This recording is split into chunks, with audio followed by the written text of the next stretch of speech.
Bien, hemos visto que el propósito de Kant es buscar cuál es el fundamento de la ciencia. Las disciplinas que Kant considera que son científicas fuera de toda duda son la matemática y la ciencia natural o la física. Y por lo tanto hay que analizarlas en busca de cuál es el fundamento que las hace posibles. Dado que las ciencias mmm, buscan un conocimiento universal y necesario, las ciencias no se pueden conformar con afirmaciones particulares y contingentes que tengan que ver con casos aislados, sino que buscan conocimiento que sea aplicable siempre y en todo momento de forma necesaria. Kant llega a la conclusión de que los juicios en los que propios de la ciencia son los juicios sintéticos a priori, es decir, los juicios sintéticos, que son los que amplían información, por lo tanto suponen un aumento de nuestro conocimiento, y a priori, es decir, que son universales y necesarios y por lo tanto independientes de la experiencia. Dado que los juicios fundamentales de la ciencia, que son los juicios sintéticos a priori, no se pueden apoyar en la experiencia, tienen que apoyarse en algo independiente de la experiencia. Ese algo vimos en el prólogo, cuando los pone, como cuando explica el giro copernicano, es el propio sujeto. Hay en el sujeto las condiciones que hacen posibles los juicios sintéticos a priori, que tendrán que ver precisamente con la forma o con las condiciones que el sujeto impone a toda experiencia. De ahí su universalidad y su necesidad. Entonces el enfoque trascendental consiste precisamente en eso, en dirigir el análisis hacia las propias facultades de conocimiento del sujeto. En la estética trascendental, Kant va a analizar la facultad de la sensibilidad, luego en la analítica trascendental estudiará el entendimiento y finalmente se hablará sobre la razón y sus límites en la dialéctica trascendental. El concepto de estética trascendental tiene que ver con la palabra estética desde el punto de vista etimológico, viene del griego aistesis, que significa sensación.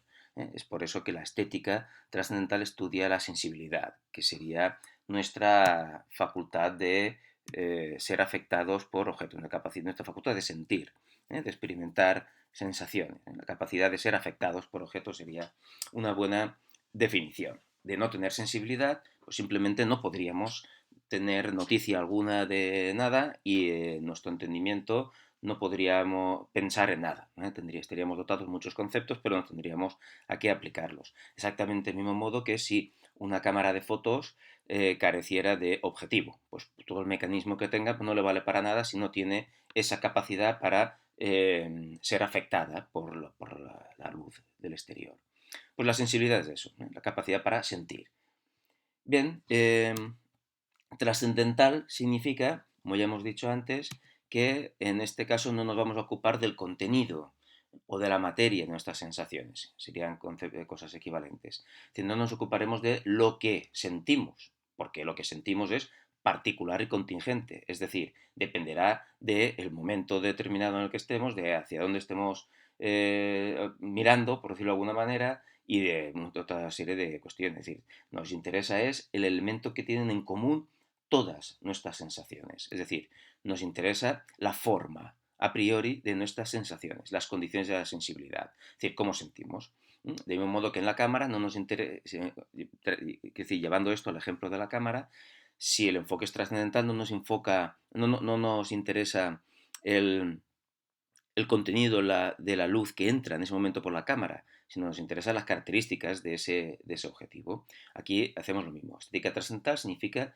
que no tenemos interés en lo que sentimos, sí, que cada vez es distinto, ¿verdad? Es particular y contingente, sino en lo que es universal y necesario. Es decir, lo que está siempre presente en nuestras sensaciones, que es precisamente nuestra propia sensibilidad. Pues os pongo aquí como ilustración este fotograma de la película de Buñuel, Un perro andaluz, en el que se va a proceder a diseccionar un ojo. Pues nosotros vamos a proceder también a diseccionar la propia sensibilidad y encontrar cuáles son los elementos que en ella hacen posible la ciencia, concretamente la matemática. Bien, al analizar la sensibilidad tenemos que concluir que Kant distingue entre una sensibilidad interna, un sentido interno, y un sentido externo. El sentido interno sería aquel mediante el cual somos capaces de representarnos nuestros estados internos, lo que tiene que ver con nosotros. Por ejemplo, el miedo es un estado interno. Somos capaces de sentir miedo a través de lo que llamaría Kant sentido interno. Y el sentido externo sería nuestra capacidad para representarnos objetos externos, como una mesa, una silla, etcétera. Entonces, estos dos sentidos, tanto interno como externo, pues tendrán consecuencias para el análisis que estamos viendo. Lo que buscamos es la intuición pura. Si hay intuiciones puras es porque también hay intuiciones no puras, ¿verdad? Una intuición impura, por decirlo de alguna manera, es técnicamente una intuición empírica. Cuando hablamos de intuición empírica, a lo que nos referimos es al contenido de nuestras sensaciones, a qué estamos sintiendo concretamente, que puede ser efectivamente miedo, hambre, puedo estar viendo una silla o puedo estar escuchando música o lo que sea. Eso son intuiciones empíricas. La intuición pura es el resultado de eliminar de la intuición empírica todo lo que dependa de la experiencia. Es el resultado de eliminar todo lo particular y contingente. ¿Para quedarnos con qué? Pues, por decirlo de alguna manera, con el recipiente, con el continente, con la forma común a todas nuestras sensaciones, que tiene que ver precisamente con la propia sensibilidad. Es decir, cuando eliminamos de nuestras sensaciones el contenido, queda la propia sensibilidad. Y por lo tanto, lo que obtengamos serán, pues las intuiciones puras serán las condiciones de la sensibilidad que estamos buscando. Bien, pues Kant descubre que cuando eliminamos todo el contenido de nuestras sensaciones, en cuanto a nuestro sentido interno, ¿verdad? Pues lo único que queda es el tiempo. Es decir, yo puedo eliminar de mis sensaciones todo menos el tiempo. El tiempo mismo no puedo deshacerme de él. Y en cuanto al sentido externo, pues esa intuición pura o esa condición de todas nuestras representaciones de objetos externos es el espacio. Es decir, tiempo y espacio son intuiciones puras en la medida en que son el resultado de eliminar todo lo particular y contingente de mis sensaciones. El tiempo concretamente el tiempo, veis que tiene lo he puesto aquí, lo he representado como algo mayor y que incluye al espacio. ¿En qué sentido quiere decir esto? Bien, todas nuestras sensaciones, tanto las del sentido interno como las del sentido externo, están condicionadas temporalmente. Si yo tuviera una sensación, o si fuera posible una sensación que no consumiera tiempo, por decirlo de alguna manera, pues no veo cómo podríamos ser conscientes de ella. La medida en que podemos ser conscientes de cualquier sensación, ya sea una sensación interna o ya sea ver una mesa en el espacio, esa sensación tiene que consumir tiempo. O dicho de otra manera, esa sensación se representa en el tiempo. Entonces el tiempo no puedo eliminarlo de ninguna de mis sensaciones, lo cual significa que no tiene que ver con el contenido, que no es algo que dependa de la experiencia, sino que es algo completamente a priori. Y por lo tanto el tiempo es una condición de la sensibilidad, no algo que sentimos. Es decir, el tiempo es una característica del sujeto. En cuanto a las representaciones de objetos externos, efectivamente exigen o necesitan como condición el espacio, además del tiempo. Entonces, nuestras representaciones de una mesa sería una representación en el espacio que al mismo tiempo está también en el experimento en el tiempo. Y luego las representaciones de estados internos que solo estarían en el tiempo.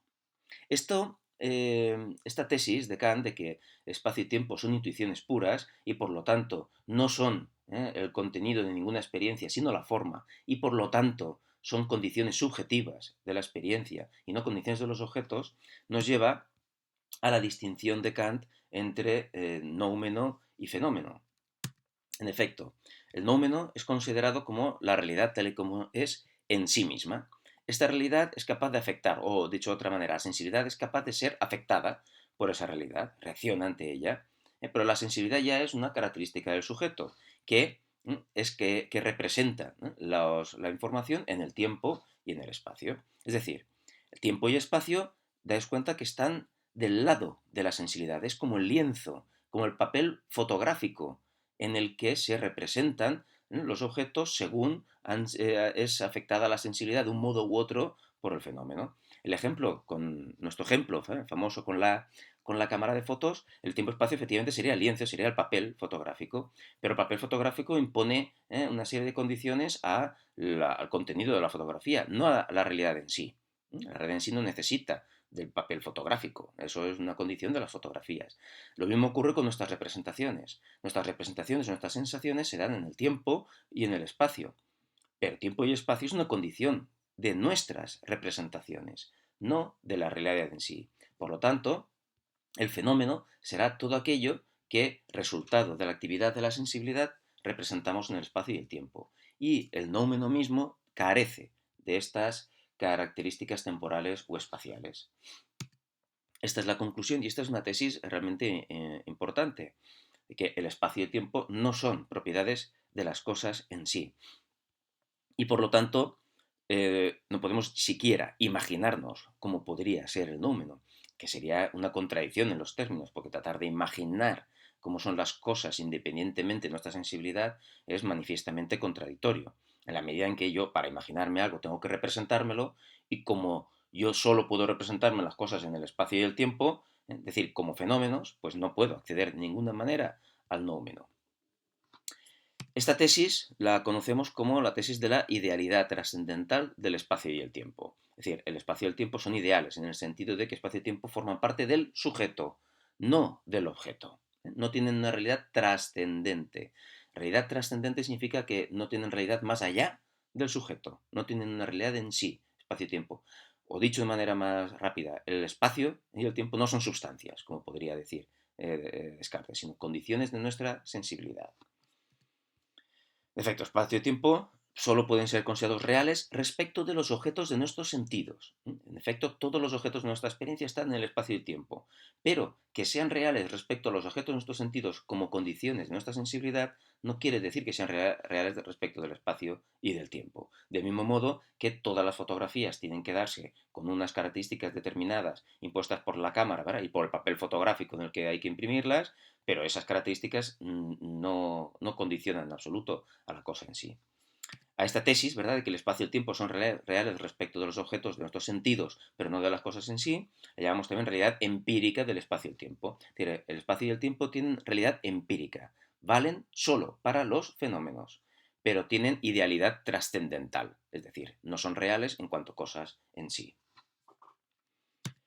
Esto nos conduce a la pregunta, a la cuestión de cómo es posible la matemática pura, que Kant trata de responder en este apartado de la estética trascendental. En cuanto a la geometría, encontramos que está formada por juicios sintéticos a priori. Es decir, juicios sintéticos son aquellos en los que el sujeto y predicado son independientes y por lo tanto necesitan de un punto de apoyo. La síntesis, la unión de las dos necesita apoyarse en algo. Como son a priori, porque la geometría, los teoremas geométricos son universales y necesarios, ese fundamento no puede tener que ver con el contenido de ninguna experiencia. La geometría no es empírica, sino que hay que encontrar ese punto de apoyo en algo que sea a priori también y, por lo tanto, en algo que esté en el propio sujeto. Encontramos entonces que, dado que el espacio es una intuición pura y por lo tanto la encuentra el sujeto en sí mismo, ¿verdad?, como condición de su sensibilidad, sin necesidad de salir fuera, puede entonces el espacio, esa intuición pura del espacio, ser la base sobre la cual fundamentamos todos los juicios de la geometría. En efecto, para comprobar, por decirlo de alguna manera, cualquier teorema geométrico o para apoyar la síntesis, ¿no?, que hacemos en geometría, lo único que necesitamos es nuestra intuición del espacio, en la que podemos construir las figuras, las líneas y deducir todas las consecuencias que sean. Y luego esas afirmaciones que haremos basándonos en nuestra intuición del espacio, efectivamente valdrán para toda nuestra experiencia, en la medida que nuestra experiencia pues, está condicionada por el espacio. Pero la geometría no tratará entonces sobre la realidad en sí, sobre una substancia espacial, ¿verdad?, como pensaría, o extensa, como pensaría Descartes, sino que la geometría en el fondo trata sobre una forma de nuestra sensibilidad. Si no fuera así, si el espacio fuera un objeto, ¿verdad?, y no una condición de nuestra sensibilidad, la geometría no sería a priori y por lo tanto sería una ciencia empírica y no podría haber en ella universalidad ni necesidad. Pero el espacio, como hemos dicho ya, no es un objeto, es una condición de nuestra sensibilidad. Por lo tanto, es el fundamento de la síntesis a priori, de los juicios sintéticos a priori de la geometría. Como veis, este lenguaje es verdaderamente endemoniado, pero una vez que se domina, uno se da cuenta de que la precisión de los conceptos es importante y que en el fondo lo que aporta es claridad. Únicamente hay que dominar este lenguaje kantiano que a veces efectivamente puede resultar un poco árido. En cuanto a la aritmética, también hay que plantearse cómo son posibles los juicios sintéticos a priori en la aritmética. Y en efecto, allí también los juicios de la aritmética que tienen que ver con los números, cuyo fundamento es la sucesión, el 1, el 2, el 3, la posibilidad de contar, tiene que ver con esa sucesión, encontramos pues que el fundamento entonces de esto es el tiempo, la intuición pura del tiempo. Si no tuviéramos una intuición pura del tiempo, si no pudiéramos acceder a esa intuición del tiempo con independencia de toda experiencia, es decir, si no formara parte de nuestras condiciones, de las condiciones bajo las cuales nosotros sentimos las cosas, no estaríamos en posesión de esa intuición de la sucesión que hace posible que el contar, es decir, que hace posible la aritmética. Así que, como resumen del tema de la estética trascendental, podemos decir, la estética trascendental se ocupa de la sensibilidad desde el punto de vista trascendental, es decir, buscando las condiciones que la sensibilidad impone a toda sensación, a toda experiencia, no el contenido de nuestras sensaciones. Encontramos entonces que esas condiciones son el espacio y el tiempo, y que el espacio será el fundamento de la síntesis a priori en los juicios sintéticos a priori de la geometría y el tiempo el fundamento de la síntesis a priori en los juicios sintéticos a priori de la aritmética. Así que la pregunta de cómo es posible la matemática queda respondida. La matemática es posible como ciencia porque es capaz de determinar sus objetos a priori en el espacio y el tiempo, dado que el espacio y el tiempo no son cosas independientes del sujeto.